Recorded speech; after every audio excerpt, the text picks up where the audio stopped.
Welcome to grow with रश्मि। और आज हम डिस्कस करेंगे ऐसी 5 गवर्नमेंट स्कीम्स के बारे में जो कि आपको लाखों रुपए कमा के दे सकती हैं, और मैं ये कह सकती हूँ ज़ीरो रिस्क के साथ बहुत सेफ है और आपको हायर रिटर्न्स दे सकती हैं।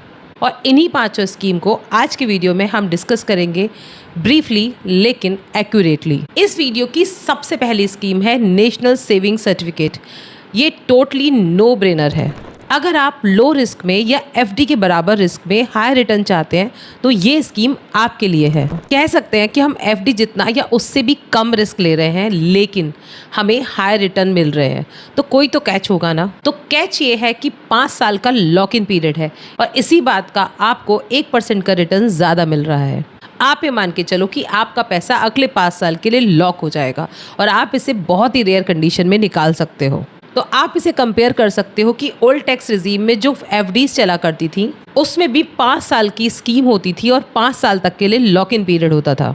यह उसी तरह की स्कीम है और रिटर्न उससे भी ज़्यादा है। अभी ऑलमोस्ट 7.7 का रिटर्न मिल रहा है और सरकार इसको हर क्वार्टरली रिवाइज करती है।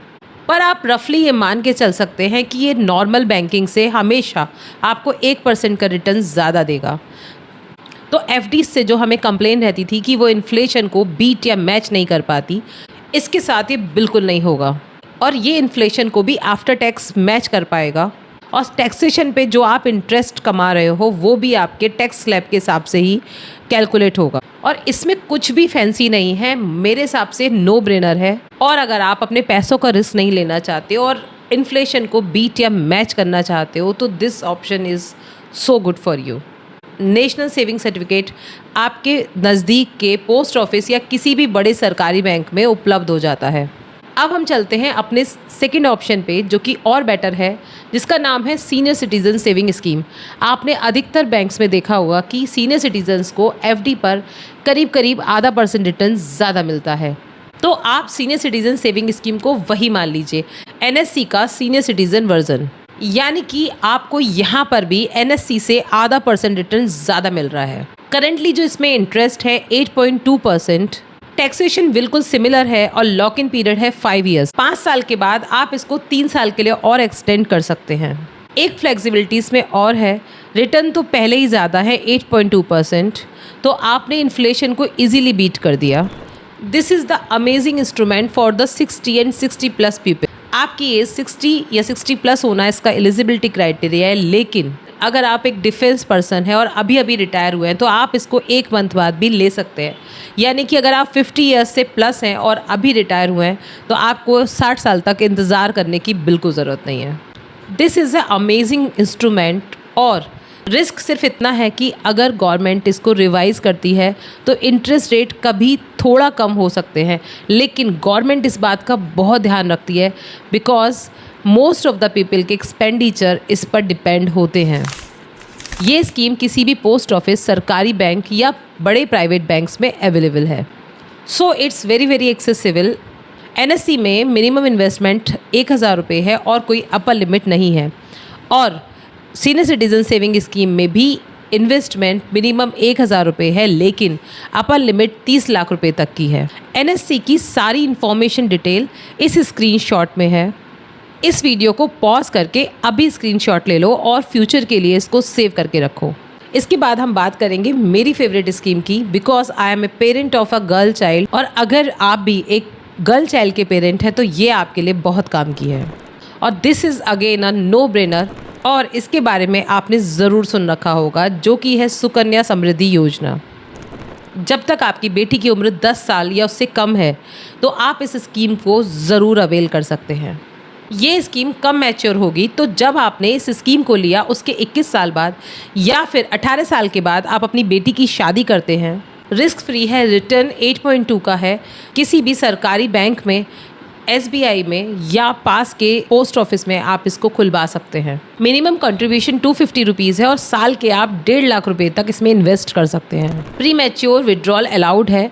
अगर आपकी बेटी की कोई मेडिकल इमरजेंसी है या कोई अदर इमरजेंसी है तो आप इसको विड्रॉ कर सकते हैं और उसके खर्चे में आप यूज़ कर सकते हैं। लेकिन आप अपने पर्सनल खर्चे के लिए इसको यूज़ नहीं कर सकते, आप सिर्फ़ और सिर्फ अपनी बेटी के खर्चे के लिए इसको यूज़ कर सकते हैं। इसमें एक बहुत अच्छी बात है कि रिटर्न तो 8.2% है ही, और सीनियर सिटीजन सेविंग स्कीम की तरह ये रिस्क फ्री भी है, और इसमें जो भी इंटरेस्ट अर्न हो रहा है वो भी टैक्स फ्री है। तो हम ये कह सकते हैं कि अभी तक जो हमने स्कीम देखी उसमें ये बेस्ट है। तो अगर आप ब्लेस्ड है एक बेटी के पेरेंट्स की तरह, तो आप इसको बिल्कुल ले सकते हैं। सुकन्या समृद्धि योजना से जुड़ी हुई सारी इन्फॉर्मेशन आपके स्क्रीन पर है, आप इसका स्क्रीनशॉट ले सकते हैं। और अगली स्कीम जो मैं डिस्कस करने वाली हूँ, that is the well known scheme. आप में से काफ़ी लोग इसमें इन्वेस्ट भी करते होंगे, और फाइनेंस के इन्फ्लुएंसर ने इसको बहुत बैड नेम दे रखा है, लेकिन मैं एम्फेसाइज करना चाहती हूँ कि आप अपने पोर्टफोलियो में ये स्कीम भी रखें। बहुत अच्छी स्कीम है, नो ब्रेनर है, please do it for the safe investment. और मैं बात कर रही हूँ पब्लिक प्रोविडेंट फंड की। मुझे पता है ये बहुत बोरिंग साउंड करता है, लेकिन ट्रस्ट मी 7.1% का रिटर्न देता है, और रिस्क फ्री तो है ही। ऑफ कोर्स गवर्नमेंट कुछ महीनों में इसको रिवाइज करती है, लेकिन कभी भी ड्रास्टिकली रिवाइज नहीं करती। गवर्नमेंट भी ध्यान रखती है कि peoples are dependent on this. एक अच्छी बात और है, अनलाइक नेशनल सेविंग सर्टिफिकेट, इसका रिटर्न टैक्स फ्री है। अब आप कहेंगे कि एफडीज का रिटर्न भी 7% है, लेकिन एफडी का रिटर्न टैक्सेबल है। अगर आप ओल्ड टैक्स रिजीम में टैक्स भर रहे हैं तो तब भी ये एग्जम्प्ट कैटेगरी में माना जाता है, और ये ओल्ड टैक्स रिजीम वालों के लिए तो और भी बेहतर है। इसके अलावा ये स्कीम 15 साल की है, तो 15 साल तक कंपाउंडिंग बहुत अच्छे से काम करती है। उसके बाद जब आपको ये अमाउंट मिलता है तो ये बहुत ही ज़्यादा सब्सटेंशियल फील होता है। उसके अलावा भी एक और ऑप्शन है कि आप 5-5 साल के ब्लॉक्स में भी अनलिमिटेड एक्सटेंशंस ले सकते हो। अगर आपका बेटा है तो आप इसको सुकन्या समृद्धि योजना का एक अल्टरनेट मान सकते हैं आपके बेटे के लिए। हाँ, मान सकती हूँ कि रिटर्न 1% का कम है, लेकिन ये बेस्ट ऑप्शन है आपके बेटे के लिए अगर आपका बेटा छोटा है। अगर आप चाहते हैं आपका बेटा 18 या 21 साल का हो और उसको अच्छा खासा अमाउंट मिले, तो ये प्रोविडेंट फंड सेविंग करने से बहुत ज़्यादा बेहतर है। देखो, अगर आप रिस्क नहीं लेना चाहते, आपको इक्विटी से डर लगता है, तो this is the best and safe option. देखो, अगर 10 साल या उससे ज़्यादा के लिए इन्वेस्ट करना है तो मुझे इक्विटी बेस्ट लगता है, लेकिन हर कोई उतना कंफर्टेबल नहीं होता, तो लोग मोस्टली पैसा एफडीज़ में डाल के रखते हैं, जो कि एफडी से बेटर अल्टरनेटिव है कि आप अपना पैसा पब्लिक प्रोविडेंट फंड में डाल के रखें। पीपीएफ से जुड़ी सारी डिटेल आपके स्क्रीन पे है, पॉज करके आप स्क्रीनशॉट ले सकते हैं। इससे पहले मैं अगली स्कीम शेयर करूं, जो अभी तक 4 स्कीम हमने शेयर की हैं, उनके पर्पस को जान लेते हैं, ताकि आपको क्लियर रहे कि कब कौन सी स्कीम बेस्ट रहेगी। If you want to save for your daughter, Sukanya Samriddhi Yojana no brainer है, बिना सोचे समझे आप उसमें इन्वेस्ट कर सकते हो। अगर आप एक सीनियर सिटीज़न हैं, ऑलरेडी रिटायर हो चुके हैं और मंथली इनकम चाहते हैं अपने लम सम अमाउंट से, तो senior citizen scheme is a no brainer. If you have a son और आप एक सेफ़ इन्वेस्टमेंट चाहते हैं और सेफ़ रिटर्न चाहते हैं, तो public provident fund is a no brainer. और अगर 5 साल के लिए आप अपने पैसे को पार्क करना चाहते हैं और एफडी से बेटर रिटर्न चाहते हैं, तो national saving certificate is the best option. तो बात करते हैं 5वीं स्कीम, जो कि मेरी बहुत ज़्यादा फेवरेट है और बहुत बेनिफिशियल है अगर आप अपना रिटायरमेंट प्लान करना चाहते हैं। अगर रिटायरमेंट प्लान करना चाहते हैं, हमसे अगर हटाना बहुत ज़रूरी है, बिकॉज़ ये कोई ऑप्शन नहीं है। आपके बच्चे आपके रिटायरमेंट प्लान नहीं हैं। अगर आप इंडिपेंडेंट अपनी लाइफ को एंजॉय करना चाहते हैं और रिटायरमेंट लाइफ को अच्छे से जीना चाहते हैं, तो आपके लिए है एनपीएस, जो कि बहुत ग्रेट ऑप्शन है। पार्शियली ये मार्केट डिपेंडेंट भी है, स्टॉक मार्केट कैसा वर्क करेगा उस पर भी ये पार्शियली डिपेंड करता है, इसीलिए कोई फिक्स रिटर्न के बारे में हम बात नहीं कर सकते, लेकिन 10 से 12% का ईयरली रिटर्न आप एक्सपेक्ट कर सकते हैं।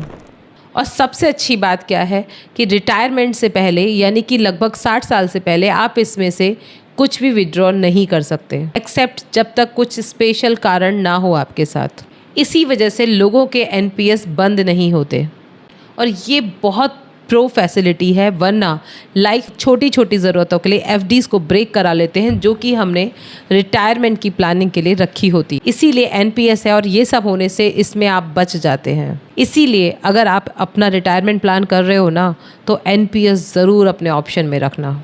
एनपीएस मेरे हिसाब से बेस्ट पॉसिबल ऑप्शन है, पैसा इन्वेस्टेड है, लॉन्ग टर्म के लिए है, और इक्विटी एक्सपोजर भी पूरा नहीं है। इनफैक्ट आप एनपीएस में नो ऑटो एक्सपोजर भी चूज़ कर सकते हैं। जैसे जैसे आपकी उम्र बढ़ेगी, इक्विटी में जो अमाउंट है वो कम होता जाएगा और आपका रिटर्न ज़्यादा स्टेबल होना शुरू हो जाएगा। जब आप यंग होते हो तो थोड़े एग्रेसिव पोर्टफोलियो वो अपने आप बना के रखेगा और आपको मिलेंगी ज़्यादा return. It's a best option for your retirement. NPS के लिए आप अपने बैंक से कांटेक्ट कर सकते हो और आप इजीली इसको ओपन कर सकते हो। एनपीएस के बारे में आपको ये स्क्रीनशॉट मिलेगा, इसको आप सेव करके भी रख सकते हैं। तो पांचों स्कीम के पर्पस और इम्पॉर्टेंट डिटेल मैंने आज इस वीडियो में आपके साथ शेयर की। उम्मीद करती हूँ कि वीडियो आपके लिए ज़रूर हेल्पफुल होगा। अगर इस वीडियो से आपको कुछ भी अच्छी जानकारी मिली और आपके लिए हेल्पफुल रहा हो तो अपने फैमिली, फ्रेंड्स और व्हाट्सएप ग्रुप में शेयर करिए। अगर वीडियो पसंद आए तो लाइक करिए, सब्सक्राइब करिए और कोई भी कमी अगर आपको लगती है तो मुझे कमेंट सेक्शन में ज़रूर बताइए और मुझे ये भी डायरेक्शन दीजिए कि इस वीडियोस में मैं और क्या इम्प्रूव कर सकती हूँ। इसी के साथ फाइनेंस के किसी और टॉपिक पे आप जानकारी चाहते हैं तो उसको भी आप कमेंट सेक्शन में डाल सकते हैं। ऐसे ही फाइनेंस के ज्ञान के लिए follow me on Grow with Rashmi. नमस्ते।